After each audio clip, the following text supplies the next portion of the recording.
Hello, everybody. Welcome to another Tea Time Talk with the three wonderful people in this company, JJ, MK, and Jessica. I have to call myself JJ the coach. Today, we're going to talk about a really cool topic, which, by the way, this is something that MK helps people with all the time because it doesn't seem like for her site, for the business that she's in outside of what we're doing here, they don't seem to know this when they come and talk to her, and they want her to create her branding. So we're going to find and connect with our target market. And without further ado, I think I'm going to go ahead and let MK get us started, and then we'll just kind of flow in together. Awesome. Yeah, so this is like one of my favorite things to talk about because, in my opinion, it is the foundation for all of your branding and marketing.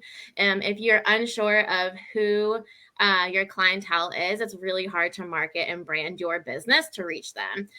So, usually, step one, I just like to go and ask questions like, get really personal with who you envision your client is.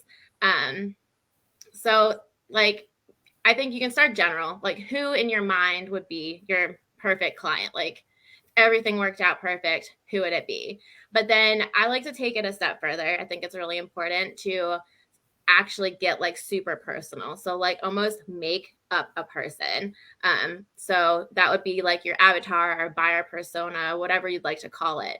And then there you can really get into the nitty gritty, like talk about their age, demographic, what their gender is, what their family information is. Sometimes even political leanings can have an effect on how we buy and perceive business, what their aspirations are. And in there, you're going to start talking about their pain points. And this is where you're going to start to connect how you're solving their problem. If you don't know what their problem is, you can't solve it. And you also can't solve it in a way that's different than everyone else trying to reach this particular person. So that's like a general, like really quick, like getting started. There are so many worksheets out there that can help you with this, but I say like the more intimate you get with your ideal client, the better foundation you're going to have to be able to reach them. Because all of these people are going to be found in different places. You know, if your ideal client is a young 22 something, maybe they're just getting starting a new job or whatever, and your service or product reaches them, you might have a better luck reaching them on, say, Instagram or TikTok, as far as like online marketing goes.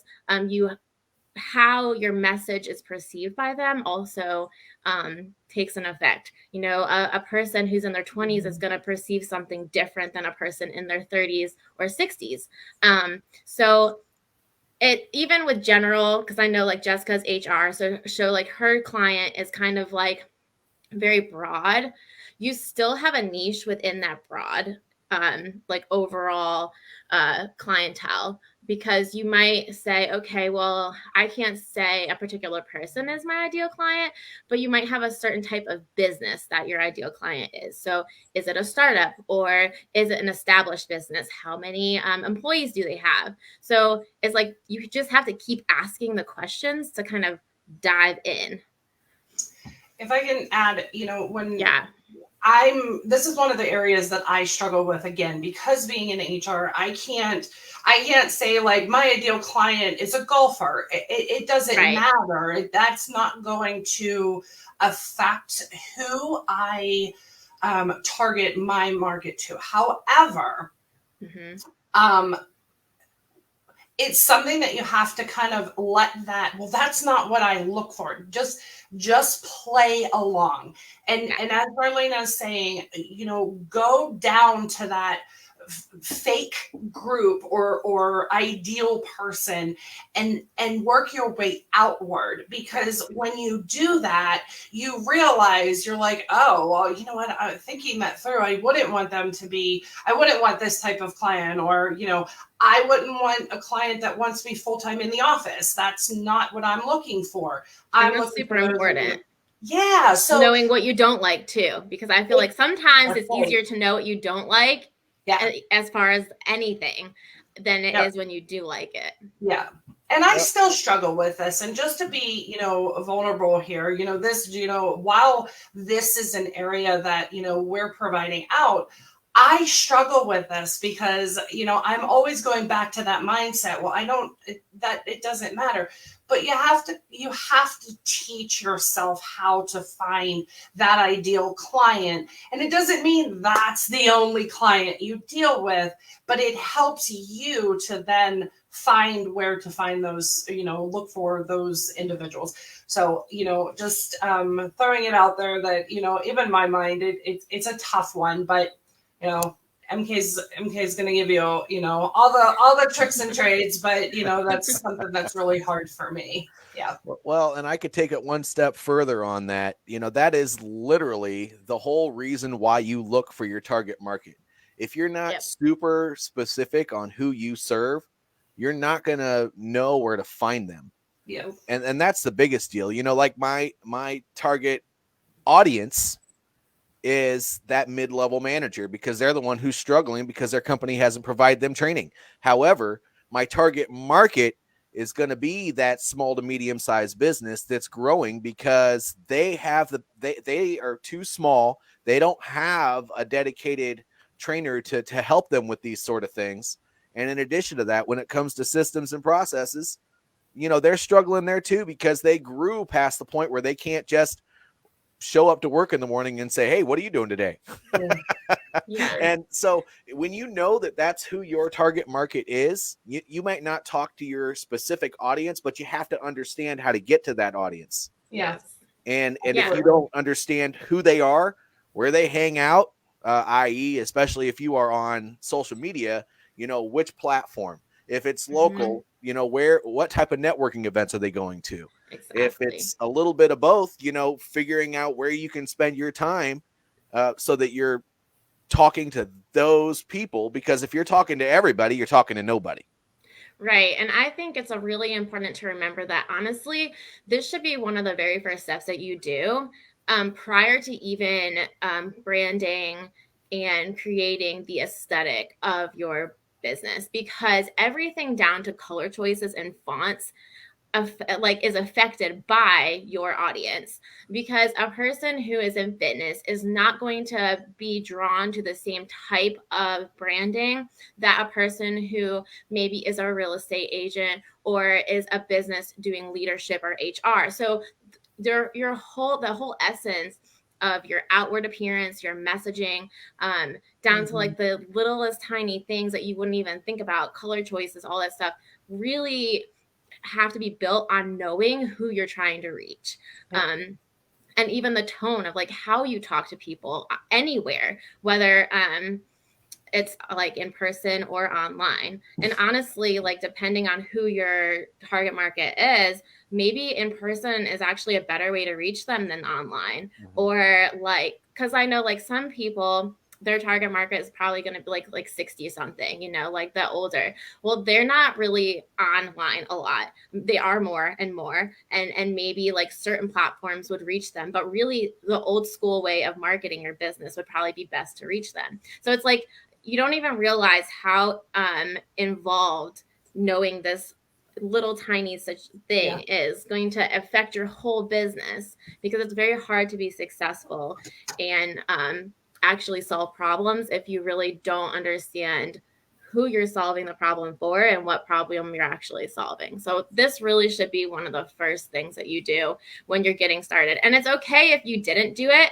and you're already started. It's never too late to go back. And I honestly suggest every so often just revisiting this, because it's so easy to get complacent in just what we're doing. Like we're just floating along. And so we need to revisit to remind ourselves why we're doing this, who we're doing it for, and maybe we need to pivot because our market pivoted. I mean, nothing is stagnant these days. Everyone is changing and evolving. So it's really important not to just say, okay, well, I've been doing this for 25 years and this is how I need to do it for the rest of my life, because your market is not the same as it was 25 years ago. Exactly. Yeah. And if you're having a hard time finding clients, it might be your target market is not fitting what you ideally thought. So go back to that. If you're like, why am I not getting the right people? I feel like I'm in the right places. Go back to that.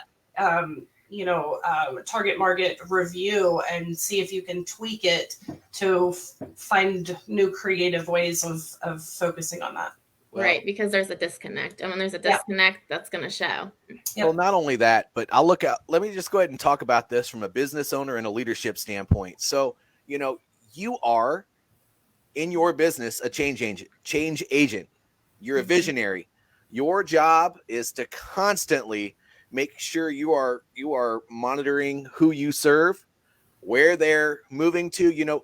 There at one point in my business, my primary target market was in the trades. Well, it slowly adjusted into nursing at one time, and now it's kind of back into the trades. And I had a client in emergency services, and so there's stuff that's changing all the time. If you're not identifying where those changes are taking place and then willing to pivot and adjust and adapt to that change, then your business has failed before it even started. And I don't like to use that word, but you have to be a constant change manager for yourself and for your business, because if not, you're gonna Dr. and you're gonna fail. But I have to stop for a second. Michael has been talking to us. So he said good morning, but he also said, I know who I serve. Oh, you know what? We're on StreamYard. Let's do this the fancy way. He says, I know who I serve, but making it specific is difficult. For example, age. MK, what would you say to that? Well, it can be very difficult, and sometimes it can be easier to start big and then pare down. So start with like your main audience and say, okay, this is generally who I want to serve. Okay, well then how can I make that more specific? Am I just serving, and I know Michael, I know your stuff is more for the disability awareness. So like, am I serving people who are not disabled or disabled? Am I trying to bring them together? So that's another question. And down to, okay, my specific writing or my specific outreach is for parents or educators who will affect this. So you see how you can get it a little bit more. You keep asking yourself questions of who? Well, okay, maybe from this group, what other person can I reach? And so it is hard to like kind of think out of the box, but you're kind of like making a huge box and you're just opening, you're just getting smaller and smaller and smaller. And like I said, sometimes age isn't a thing you need to worry about because of your business. Like Jessica, for example, like age isn't really a thing that she needs to work with. For me, it does, because I'm in branding and marketing. And so I need to also think about the age and the business. So for me, that works okay. But for Jessica, her strategy for creating target market and knowing who her audience is going to be way different, because she's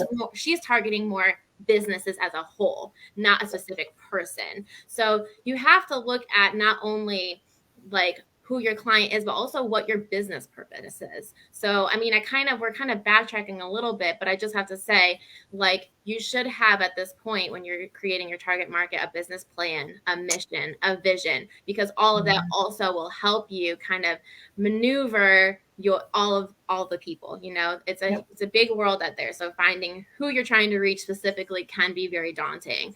But I would say start with your mission and your vision, and then start with a big group, and then just keep working your way down and down and down. And always reach out. I mean, we have our group, and that's why we're here, to help each other. And there's a lot of amazing people in our group that I have been able to chat with already that really know their stuff. And so sometimes it's just a matter of like bouncing ideas off of each other, because when you're in it, sometimes it's hard to see it. And putting it down in, a document, and like we've, said, is continually going through that and tweaking it, even if, Michael, I want to go back to the ages. Even if your age is broad, right now you can say they have to be an adult to, retirement age, or whatever that looks like.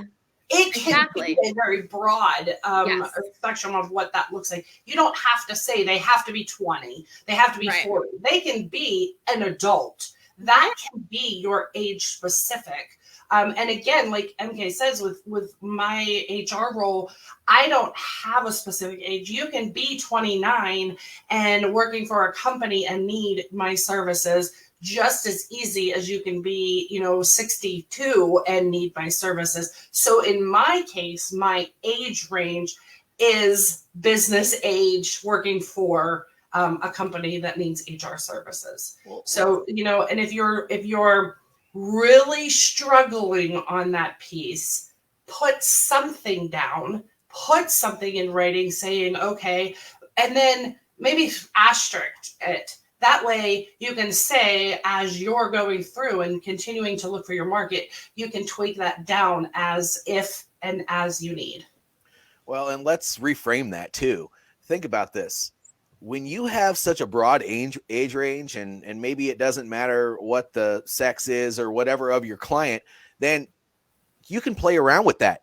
You can have one message 1 month catering to the older crowd, and then another message the following month catering to the younger crowd, and then you can throw some humor in there because you never know who in that audience is gonna, go along with that. That makes it even more fun. And maybe it's because I'm the cynical strategist here, but you get to really play around with it when your target audience is a little bit bigger. And Yep. Sometimes you just gotta play around with it. I big on the numbers, and thank goodness to MK, she has showed me how to find those numbers on social media. I was a dinosaur just a year ago.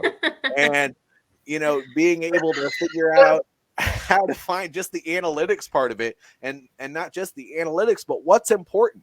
When you're advertising, whether you're paying for the ads or if you're just doing organic outreach, those are both online. It's a whole different ball game when you're doing it in person, because you have to monitor who you talk to, who's solidifying with your message and everything else. But when you're online, you got to see who is paying attention.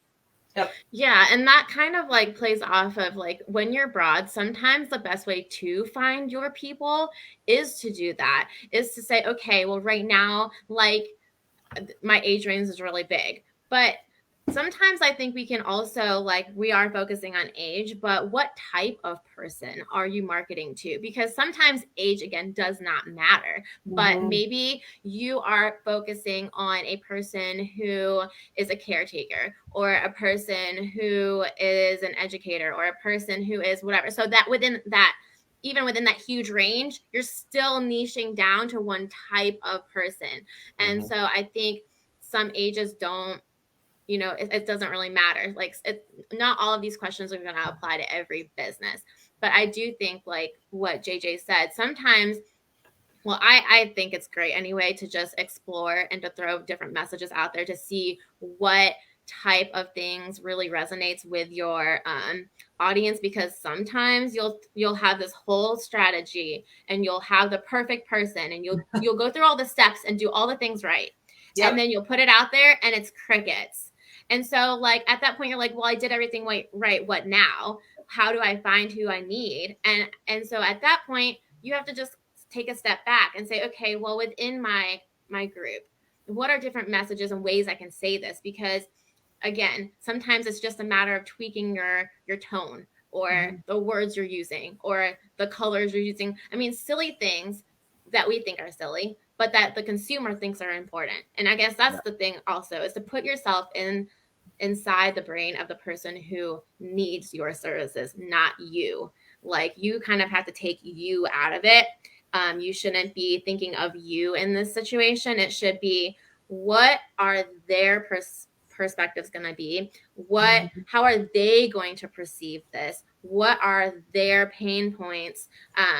So, like, what do they do on the weekend? Like, all of these little questions seem like real silly, but it helps take us out of the equation, because if we just did what we wanted to do, we wouldn't reach anyone. The most profound statement that most people resonate with when I'm talking to them about anything is that you have to keep the end in mind. And the other thing is, and I don't even say this very often, but business is not a selfish game. If you want to be successful in this game, you need to constantly be, you need to think like a servant leader. You need to be out there figuring out how you can serve your audience.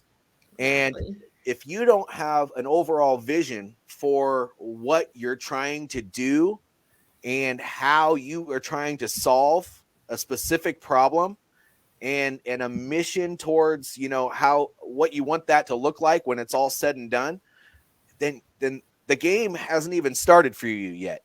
You might have some onesie twosie luck, and you might have success within that luck, but you have to be very, very clear on what you want your business to look like. And you have to understand that it's all about serving other people. Yeah. And so keep the end in mind, figure out how you're going to serve your audience, and then you can figure out who the heck is that audience that you're trying to serve. Yep. I think that's super important to remember. Always. I mean, you're going to be fumbling and fumbling and fumbling. And, you know, they say that, well, they don't say, if you look at the SBA statistics, within the first 5 years, 90% of businesses fail. Yep. And that's usually because they walk away because they're not getting clients. And so if you want to have that client acquisition and you feel like there's a problem that you can solve, then that's great. Go out and test it, but figure out how you're going to do it. Figure out what you want your business to look like. And I'm repeating myself, but it's so important to understand that it is. The end game is what is important. If you don't understand the end game, then what you're doing now, it's just going to be fumbling around. You're going to struggle. Yeah. Yeah. I mean, don't know how else to say it. It goes back to the point of like making sure that you have, before you even get to this point, have your mission, your vision, your things mapped out. Maybe even like ask yourself, and I know I ask our clients this, where do you see your business in 1 year, 3 years, 5 years? Mm-hmm. It's really important to have that because it is not easy having a business. It is not easy going through this journey. It is hard. It takes a ton of work and a lot of sacrifice. So it's good to have that to go back to so you can remember, oh yeah, you know, this was my goal and I might not make it and maybe your goals change, but it's good to see where your head was when you first started because it kind of reminds you why you're doing this because it's easy to forget. And don't do it alone. This is a lonely game if you put yourself in solitary confinement and try to do it by yourself. If you can, even if it's just one or two people, if you can develop camaraderie with a small team, and you don't even have to do business with those people, but if you can just talk about your woes and do a little bit of planning together and just hash some things out, then your likelihood of success is going to be more because you're getting yourself out of your own head and you're collaborating with other people, which, by the way, I'm putting a plug in for the for the Trailblazing Entrepreneur Alliance and JMJ Business Strategy, because that is what we are all about. So if you're doing it alone and you're about to fall on your face, you know, it's good that you're falling on your face because at least you're falling forward, but don't hit the ground. Let somebody know you need help before you just give up on yourself. Yeah, it's honestly, it's a strong thing, a wise thing to ask for help when you need it. Mm-hmm. And that's a good, segue into making sure that you're asking the questions, whether it's in the, private message us, put it out there on the site, make sure that these topics are coming out, whether it's about target markets or it's about something else that you're struggling with, because what we can do is we can, gear these conversations, come to the networking groups, ask your questions. Again, even if it's off topic, this is what we're here for. We have a large, we are growing. We have a group of excellent entrepreneurs who have all been through many, many different scenarios and ups and downs. Utilize that because you know what we have. I'll say it till I'm in the grave. We have to have a village to run a business, and if you don't find your village to help you through, it is harder than it would be doing it alone. Yeah. And I have to say this, Michael said another amazing thing, and it's not because it's him saying it, but you are amazing, Michael. I will say that. He said he's a solopreneur, which is a problem for him sometimes. Guess what? It was a problem for everyone that's on the call as well.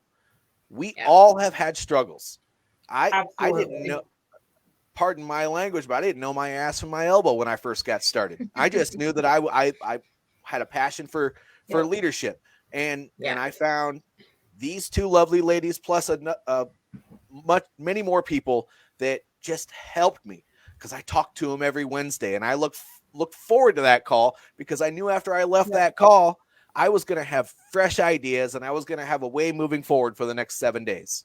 And it gives you, it helps build that fire, and that you know, it keeps that going. And Michael, you're while in your business you're alone, you're here, and you have us to, you know, even if you're like, I don't want to tell people what mistake I made or whatever that may look like, don't be like that. Utilize us. We're not here to judge you. We're here because we've been through things too. I mean, trust me, I have a long list of things that I'm like, wow, why did I do that? But I've learned, and I'm growing, and you're not alone. No. Even though you own the business by yourself, utilize us. Utilize this group. Very intelligent individuals in this group. And I think the more fire and the more questions and the more movement we get in this group, we're going to teach each other, because the three of us are here to guide these conversations, but we're not all the experts. We all are the experts. Every person who's in this group is going to contribute some way, shape, or form to help each other. And I think that's really important for being in business. Very, very important. I think there's power in being vulnerable. I feel like a lot of times, and I know this is a little bit off topic, but kind of not. I can swing it back around. So, but I really think that it's powerful, because, you know, first of all, it's very hard to be involved in any kind of group and connect with people if you don't put a little bit of your walls down. And no one is perfect. That's just like point blank. So it's okay if being a solopreneur is hard for you. Like, it's hard for a lot of people. So if there are certain areas that are hard for you, reach out. Like, it's so important. Being vulnerable there's just so much power in it, because you're connecting with others, you're giving a piece of yourself away, which is, it's powerful.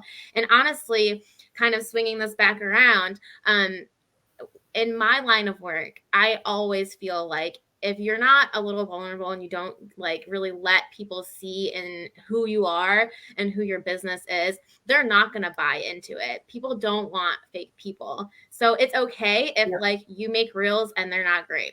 And it's okay if you have to pivot a few times to find your actual market. Like, it's okay. What's not okay is doing it by yourself and struggling when there are people who want to help you. So just another reiteration of how important community is along this journey. Yep. Don't just surround yourself with anybody, though. Make sure you surround yourself with like-minded, forward-thinking people that will help guide your not maybe guide your decisions, but help you with conversation so that you can shape your own decisions and do a lot of wonderful things. That's why we put this group together. I do at this point, because we're almost to the 30-minute mark here, I want to go ahead and put a plug in.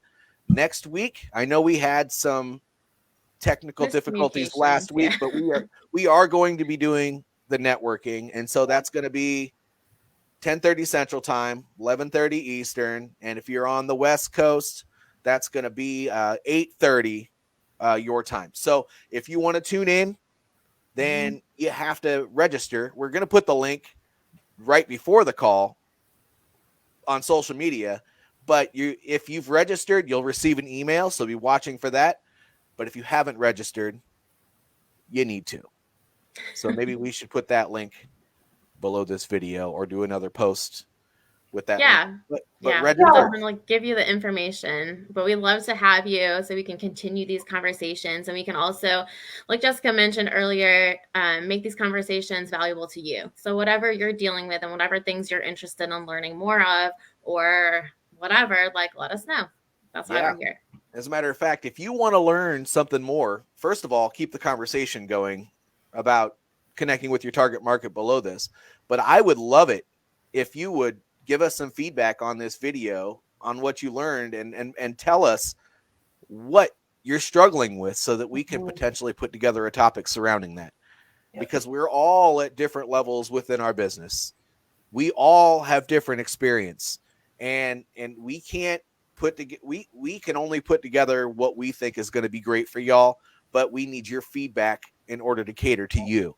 So that's really what it's all about, and help us help you. Isn't it Jerry Maguire who said that? Help me help you. Anyway, I'm not going to go into that because he said some other things that I probably can't say on live. But